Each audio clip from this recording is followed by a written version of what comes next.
কিশোরগঞ্জে বীর মুক্তিযোদ্ধাদের সংবর্ধনা অনুষ্ঠানে জেলা প্রশাসককে মঞ্চে রেখে জয় বাংলা জয় বঙ্গবন্ধু স্লোগান দিয়েছেন এক মুক্তিযোদ্ধা।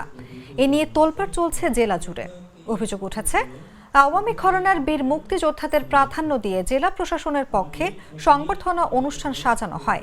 এমনকি যারা 18 জুলাই জেলা শহরের কালীবাড়ি মোড়ের বিজয় চত্বরে বৈষম্য বিরোধী ছাত্র আন্দোলনের বিরুদ্ধে মানববন্ধন করেছিলেন তাদেরও মঞ্চে দেখা গেছে। সোমবার দুপুরে জেলা শিল্পকলা একাডেমি মিলনায়তনে বীর মুক্তিযোদ্ধা এবং শহীদ বীর মুক্তিযোদ্ধা পরিবারের সদস্যদের সংবর্ধনা অনুষ্ঠানে এই ঘটনা ঘটে।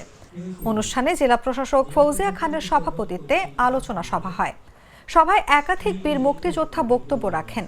তাদের মধ্যে জেলা মুক্তিযোদ্ধা সংসদের সাবেক কমান্ডার এবি সিদ্দিক ও ইদ্রিস আলী ভূঁইয়া বক্তব্য রাখেন। ইদ্রিস আলী ভূঁইয়া তার বক্তব্য শেষ করার সময় জয় বাংলা জয় বঙ্গবন্ধু স্লোগান দেন।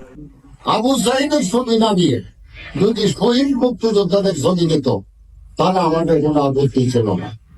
আবু সাইদ শহীদ হয়েছে কার সঙ্গে যুদ্ধ করে শহীদ, কোন দেশের সাথে তারা যুদ্ধ করে, তারা আন্দোলন করছে, সংগ্রাম করছে, দেশ থেকে এক হাত থেকে আরেক হাতে পরিবর্তন করছে।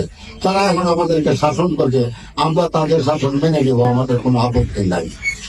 এই জিনিসটা ক্লারিফিকেশনের জন্য মাননীয় জেলা প্রশাসনের কাছে আমার জিজ্ঞাসা যে আবু সাইদের ছবি কিভাবে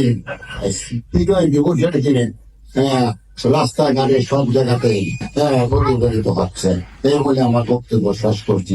জয় বাংলা জয় বাংলা।